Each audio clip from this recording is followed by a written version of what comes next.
لوگ اعتراض کرتے ہیں، کوئی کہتا ہے یہ سیاسی جماعت ہے، کیوں جی؟ کوئی کہتا ہے کہ مذہب کا اور سیاست کا آپس میں جوڑ کوئی نہیں بنتا، تعلق کوئی نہیں بنتا۔ کوئی کہتا ہے کہ یہ مذہب کا نام لے کے سیاست چمکا رہے ہیں۔ بڑی عجیب عجیب طرح کے لوگ بات کرتے ہیں۔ میں کہتا ہوں کہ اسلام کی تاریخ ذرا شروع سے پڑھو۔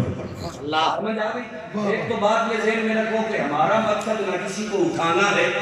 نہ کسی کو گرانا ہے، فقط نبی کا دین تخت پہ لانا ہے۔ یہی ہمارا مشن ہے، یہی ہمارا کاج ہے، یہی ہمارا دستور ہے، یہی ہمارا منشور ہے۔ اب اسلام کی تاریخ ذرا شروع سے پڑھ،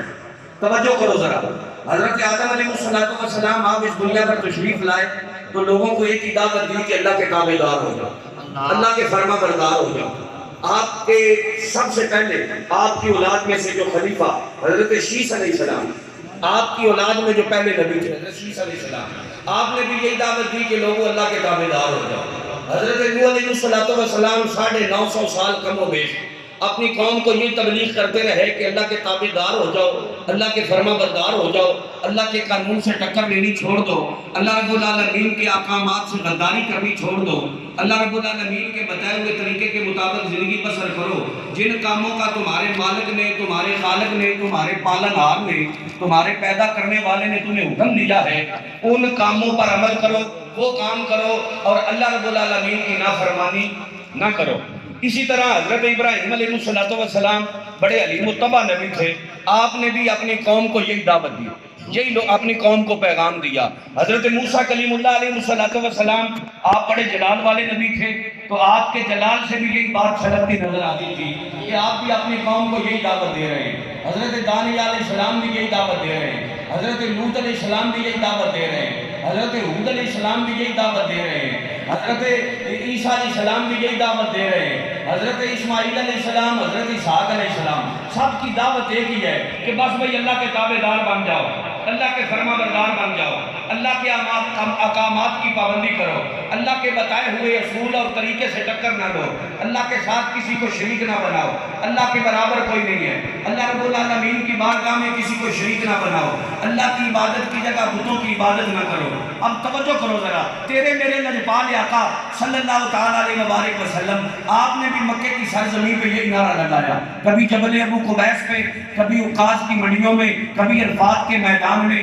کبھی جناب کوہ صفا کے اوپر، کبھی حرم کے سین میں، کبھی مکے کی گلی میں، کبھی مکے کے بازار میں، کبھی مکے کے چوک میں، کبھی بدر میں، کبھی احد میں، کبھی خندق میں، کبھی خیبر میں، اور کبھی مدینے کی فضا میں، اور کبھی کوثاروں میں، کبھی پہاڑوں میں، کبھی گلیوں میں، کبھی بازاروں میں، جگہ جگہ پہ ہر وقت، ہر لحظہ، ہر گھڑی اللہ رب العالمین کے محبوب نے یہی نعرہ لگایا کہ لوگوں قولو لا الہ الا اللہ تفلحو، اے لوگوں لا الہ الا اللہ کہہ لو، اسی میں تمہاری کامیابی ہے، اسی میں تمہاری کامرانی ہے۔ اب توجہ کرو ذرا، اب یہ جتنے کام بھی ہوئے، امام الانبیاء نے جب یہ نعرہ لگایا، مکے کے کافروں نے کہا کہ یہ سیاست کر رہے ہیں، اور حضور صلی اللہ علیہ وسلم کے غلاموں نے کہا کہ نہیں یارا، یہی تو اصل دین ہے، یہی تو اصل طرز حیات ہے، یہی تو اصل زندگی گزارنے کا طریقہ ہے۔ اب مکے کے کافروں نے جب یہ سوچا کہ یہ سیاست کر رہے ہیں تو وہ مل کے آ گئے میرے تیرے غمخوار آقا نبی کے چچے کے پاس، حضور کے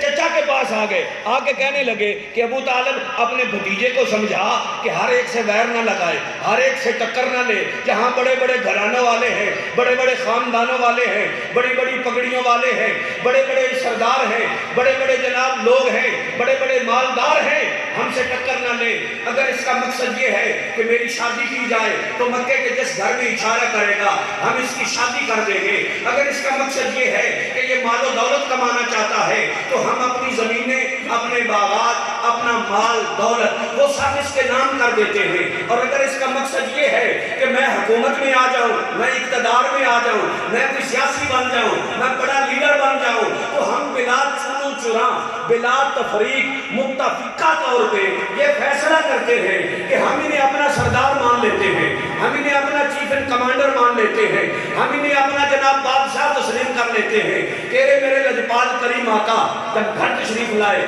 تو آپ کے چچا کہنے لگے کہ آئے میرے بھتیجے، اب بوڑھا ہو گیا ہوں، ہر بندے سے لڑائی نہیں کر سکتا، مہربانی کرو، اگر تیرا مشن شادی ہے تو جس گھر میں تو چاہتا ہے وہ لوگ شادی کرنے کو تیار ہیں، اگر مشن حکومت ہے، اب توجہ بات کی سمجھ آ رہی ہے نہیں آ رہی؟ اگر مشن حکومت ہے تو وہ بلا تفریق بلا چون و چرا متفقہ یہ فیصلہ کر چکے ہیں کہ وہ تجھے اپنا بادشاہ، اپنا چیف اینڈ کمانڈر، اپنا سپہ سالار، اپنا سردار ماننے کے لیے وہ تیار ہیں۔ اگر تیرا مشن مال و دولت کا اکٹھا کرنا ہے تو وہ لوگ اپنی زمینیں، اپنے کھجوروں کے باغات، اپنی تجارت، اپنے کاروبار، اپنے کارخانے، اپنی فیکٹریاں، اپنی دکانیں، اپنے گودام تیرے نام کرنے کو تیار ہیں، مگر اس روڑے کو ختم کریں، اس شور کو ختم کریں، اس جھگڑے کو ختم کریں، اس لڑائی کو ختم کریں۔ ارے ملا جی بتاؤ مجھے،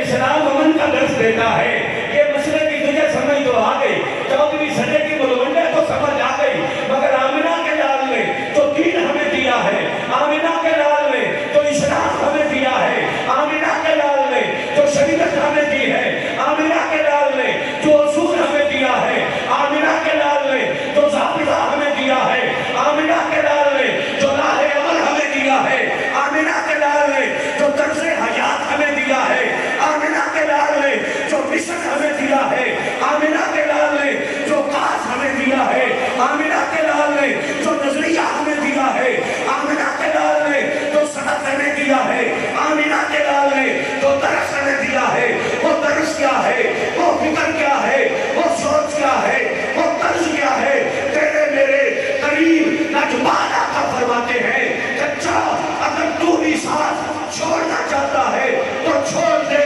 اللہ کی عزت کی قسم ہے مجھے، یہ لوگ میرے ایک ہاتھ پہ چاند رکھ دے، ایک ہاتھ پہ سورج رکھ دے، پھر بھی میں کلمہ حق دینے سے باز نہیں آئی۔